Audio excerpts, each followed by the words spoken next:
গাজীপুর জেলার জৈদপুর থানাধীন পাড়া মহল্লায় ধারাবাহিকভাবে চলে জনসচেতনতামূলক উঠান বৈঠক, যেখানে প্রধান আলোচক হিসেবে উপস্থিত থাকেন জৈদপুর থানার অফিসার ইনচার্জ মোহাম্মদ আব্দুল হালিম।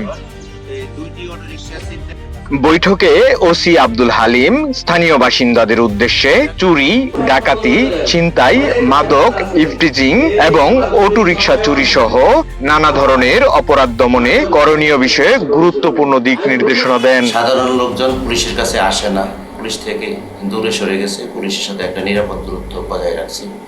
সেই নিরাপদ দূরত্বটাকে দূর করে পুলিশের সম্পর্কে সাধারণ জনগণের যে একটা ভীতি ছিল, সেই ভীতি দূর করার জন্যই আমরা আসলে এখানে কাজ করছি।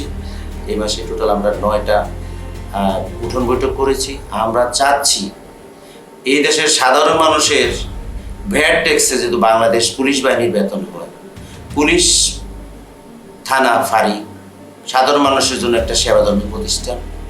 রিক্সাওয়ালা, ভ্যানওয়ালা জন্য যেই আইনি সেবা, এলিট শ্রেণীর জন্য সেই সেবা, আইনের চোখে সবাই সমান।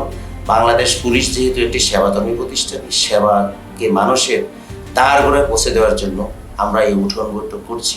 তিনি আরো বলেন, এলাকায় সন্ত্রাস ও মাদকের বিস্তার সমাজের জন্য হুমকি স্বরূপ। তাই এ সমস্ত অপরাধের বিরুদ্ধে প্রতিটি সচেতন নাগরিককে ভূমিকা রাখতে হবে।